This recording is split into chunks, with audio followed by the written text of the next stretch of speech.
బ్రాహ్మణ సంక్షేమ పరిషత్కు చైర్మన్గా పనిచేశారు. అనేక మంది పేద బ్రాహ్మణులు విదేశాలలో చదవడానికి సహాయపడ్డారు. వారు మన ముందున్నారు. నమస్కారం సార్. నమస్కారం సార్. రమణాచారి గారు, మీరు పలువురు ముఖ్యమంత్రుల వద్ద పనిచేశారు. ఏ ముఖ్యమంత్రి వద్ద మీకు ఎక్కువగా సులభంగా బాగా అనిపించింది? ఏ ముఖ్యమంత్రి మిమ్మల్ని ఎలా రిసీవ్ చేసుకున్నారు? మీ అనుభవాలు ఏమిటి వివరిస్తారా? మీరు నన్ను చిన్నప్పటి నుంచి చూశారు. నాకు తమ్ముళ్ళు లాంటి వారు. మీరు ఏ ప్రశ్న అడిగినా మీ హృదయం ఎంత విశాలమైందో, సున్నితమైందో, నన్ను అవగతం చేసుకున్నదో నాకు తెలుసు. కాబట్టి భగవంతుడు ఇచ్చిన గొప్ప అవకాశం ఏంటంటే, నేను ప్రభుత్వంలో భాగస్వామిని కావడం అనేటువంటిది కేవలం భగవంతుడు ఇచ్చిన అవకాశం. నేను 1977లో డిప్యూటీ కలెక్టర్గా సెలెక్ట్ అయ్యి, అక్కడి నుంచి ఐఏఎస్ అయ్యి, ఆ తర్వాత దాదాపు 38 ఏళ్ల పాటు గవర్నమెంట్లో పనిచేసి, ఆ తర్వాత 10 ఏళ్ల పాటుగా పైగా తెలంగాణ రాష్ట్రం వచ్చిన తర్వాత సలహాదారుగా ఉండి 50 ఏళ్ల పాటు గవర్నమెంట్లో భాగస్వామిగా ఉన్నటువంటి వాడిని. 1977 నుంచి 2023 వరకు పనిచేసినటువంటి వాడిని. నా అదృష్టం ఏంటంటే 1990లో మొట్టమొదటిసారిగా గౌరవనీయులు, మేధావి, తెలంగాణ బిడ్డ డాక్టర్ ఎం చెన్నారెడ్డి గారు అనుకోకుండా ఆ ప్రభుత్వంలో ఒక ట్రాన్స్ఫర్ వచ్చింది. నేను అప్పుడు కులీ కుతుబ్ షా డెవలప్మెంట్ అథారిటీలో పనిచేస్తూ ఉన్నాను. కులీ కుతుబ్ షా అర్బన్ డెవలప్మెంట్ అథారిటీలో 9 ఏళ్ళుగా పనిచేశాను. అది 10వ ఏడు. అప్పుడు పనిచేస్తూ ఉంటే నన్ను ట్రాన్స్ఫర్ చేశారు. ఇన్నేళ్ళు అయింది కదా అని. ఆ ట్రాన్స్ఫర్ కూడా అప్పుడు నాకు joint executive officer Tirumala Tirupati దేవస్థానంగా ట్రాన్స్ఫర్ వచ్చింది. నేను స్వామివారి ప్రసాదంగా భావించి నేను రిలీవ్ కావడానికే రెడీగా ఉన్నాను నేను. కానీ అప్పుడున్న పరిస్థితుల్లో కాంగ్రెస్ నాయకులు, అలాగే బీజేపీ నాయకులు, అలాగే ఎంఐఎం అంటే ముస్లిం పార్టీ నాయకులు ముగ్గురు కూడా కలిసి అప్పటి ముఖ్యమంత్రి గారిని కలిసి మాట్లాడినారు. ఆ ముఖ్యమంత్రిని కలిసి మాట్లాడిన వాళ్ళలో సలావుద్దీన్ ఓవైసీ ఎంఐఎం తరపున, అమానుల్లా ఖాన్ ఎంఐఎం తరపున, వీరిద్దరితో పాటు బీజేపీ తరపున బద్దంబాల్ రెడ్డి, నరేంద్ర గారు, అప్పటి సీనియర్ నాయకులు, పాత బస్తీ నుంచి వచ్చిన వాళ్ళు వీళ్ళంతా, అలాగే కాంగ్రెస్ నాయకులంతా కూడా. వాళ్ళు ఎంత దూరం పోయినారు అని చెప్పంటే, ఆయన లేకపోయినట్టయితే మళ్ళీ మాకు కష్టమవుతుంది అని చెప్పంటే ముఖ్యమంత్రి గారు అన్నారు కూడా, 10 ఏళ్ల పాటు ఉన్నారు కదా, ఇంకంతకంటే ఎక్కువ అంటే ఆయన ఉంటేనే మాకు పాత బస్తీ అభివృద్ధి జరుగుతుంది కాబట్టి ఆయన మీరు తప్పకుండా ఇక్కడ ఉంచండి అని చెప్పని అనడం. దాని ప్రకారంగా 1990లో ముఖ్యమంత్రి గారు నన్ను పిలిచి, క్యా ఆ బాద్షా సమజ్ క్యా ఆప్కో అన్నాడు. అదేంటి సార్, నేను కేవలం గవర్నమెంట్ సర్వెంట్ని, మీరు నన్ను కులీ కుతుబ్ షా అథారిటీలో ఇన్నేళ్ల పాటు ఉంచారు కాబట్టి నేను ఉన్నాను. కాగా మీరు చైర్మన్ సార్, నేను కేవలం వైస్ చైర్మన్, మేనేజింగ్ డైరెక్టర్గా, అడ్మినిస్ట్రేటర్గా పనిచేస్తున్నాను అని చెప్పినాను. ఈ సమాధానం ఆయనకి ఎంత నచ్చింది అని చెప్పంటే ఇమీడియట్గా నాకు గురుతుల్యులైనటువంటి శ్రీ కుమారస్వామి రెడ్డి గారిని పిలిచి, ఈయన ఎవరండి, నేను మొదటిసారి వింటున్నాను అని అన్నాడు. నా ముందే అన్నాడు.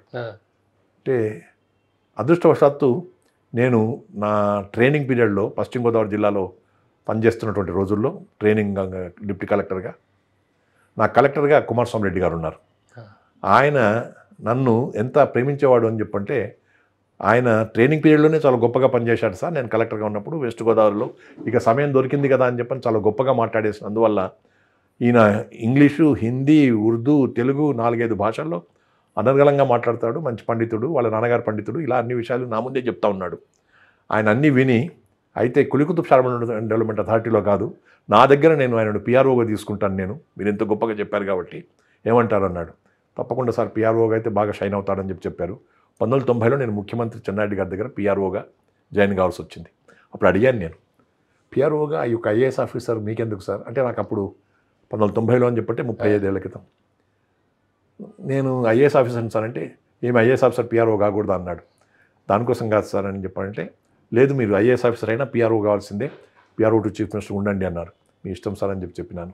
అక్కడి నుంచి నాకు మా సెక్రటరీగా ఉన్నటువంటి ప్రిన్సిపల్ సెక్రటరీ టు సీఎంగా ఉన్న కుమారస్వామి రెడ్డి గారు ఎక్కువ మాట్లాడకని చెప్పని సైగలు చేస్తూనే ఉన్నాడు. నేను ఆ రకంగా 1990 డిసెంబర్లో భగవంతుడి దయ అక్కడి నుంచి వికసన మొదలైతే, ఆ తర్వాత జనార్దన్ రెడ్డి గారు వచ్చారు. ఆయన గమనించి మీరు ఉండండి మాకు అని చెప్పని అన్నారు. జనార్దన్ రెడ్డి గారి దగ్గర పిఆర్ఓగా పనిచేశాను. ఆ తర్వాత నేను 1991 ఆగస్టు సెప్టెంబర్ ప్రాంతంలో బయటకు వచ్చేసేసి మళ్ళీ నేను కులికుతురు డెవలప్మెంట్ అథారిటీకి అడ్మినిస్ట్రేటర్గా ఉన్నాను. సాధ్యమైనంత మేరకు 10-12 ఏళ్ల పాటు నన్ను పాత బస్తీ నుంచి వాళ్ళు ఎవరు వదిలిపెట్టకపోయినందువల్ల నేను ఏ కార్యక్రమం చేసినా, నేను ఏ పదవిలో ఉన్నా కానీ, ముఖ్యమంత్రి దగ్గర ఉన్నా కానీ కులికుతురు డెవలప్మెంట్ అథారిటీలో పనిచేసేటువంటి పరిస్థితి వచ్చిందనమాట. ఆ తర్వాతి కాలంలో కూడా చంద్రబాబు నాయుడు వచ్చినప్పుడు కూడా నేను మళ్ళీ కులికుతురు డెవలప్మెంట్ అథారిటీలో పనిచేయాల్సి వచ్చింది. చంద్రబాబు నాయుడు దగ్గర పనిచేస్తూ ఉన్నప్పుడు కూడా ఈ రకంగా నేను మొట్టమొదట చెన్నారెడ్డి గారి దగ్గర పనిచేశాను, తర్వాత జనార్దన్ రెడ్డి గారి దగ్గర పనిచేశాను. ఆ తర్వాత నేను ఎన్టీ రామారావు గారి దగ్గర కమిషనర్ ఇన్ఫర్మేషన్గా పనిచేశాను. తర్వాత నేను చంద్రబాబు నాయుడు గారి దగ్గర కమిషనర్ ఇన్ఫర్మేషన్ పబ్లిక్ రిలేషన్స్గా పనిచేశాను. ఆ తర్వాత రాజశేఖర రెడ్డి గారు ఉన్నప్పుడు కమిషనర్ ఇన్ఫర్మేషన్ పబ్లిక్ రిలేషన్స్గా పనిచేశాను. ఆ తర్వాత నేను అడ్వైజర్ కిరణ్ కుమార్ రెడ్డి టైంలో కూడా పనిచేశాను. ఇన్ని రకాలుగా ముఖ్యమంత్రి దగ్గర పనిచేయడం జరిగింది. ఒక్క విజయభాస్కర్ రెడ్డి టైంలో నేను పనిచేయలేదు. తెలంగాణకి కావాల్సినటువంటి రీతిలో నా బ్యాక్గ్రౌండ్ అంతా తెలిసినటువంటి మహానుభావుడు, నన్ను చిన్నప్పటి నుంచి చూసినటువంటి ముఖ్యమంత్రిగా ఉన్నటువంటి స్థాయిలో ఉన్న నాకు ఎంతో గౌరవంగా ఉండేటువంటి వ్యక్తి గౌరవనీయులు శ్రీ కె చంద్రశేఖరరావు గారు ముఖ్యమంత్రి అయినాక కావాలని చెప్పని మాకు సలహాదారుగా మీరు ఉండాలని చెప్పని ప్రభుత్వ సలహాదారుగా మీడియాకే కాకుండా దేవాదాయ శాఖకి, సాంస్కృతిక శాఖకి, టూరిజం శాఖకి ఇలా వివిధ శాఖలకు కూడా అడ్వైజర్గా పెట్టి నన్ను ఎంతో అభిమానంగా చూసుకున్నటువంటి ముఖ్యమంత్రి కేసీఆర్ గారి దగ్గర 10 ఏళ్ల పాటు పనిచేశాను. తాము ఎలా ప్రవర్తించినా, తాము ఎలా వ్యవహరించినా, తాము ఎలా నాయకత్వం వహించినా, తాము ఎలా ప్రభుత్వాన్ని కొనసాగించినా నా పట్ల వారు చూపినటువంటి అవ్యాజమైనటువంటి ప్రేమకు నేను నా జీవితాంతం నేను రుణపడి ఉంటాను అంజయ్య. ఒకటి, చెన్నారెడ్డి గారి దగ్గర ఎంత అధికార దర్పం ఉండేదో అంత ప్రేమ ఉండేది.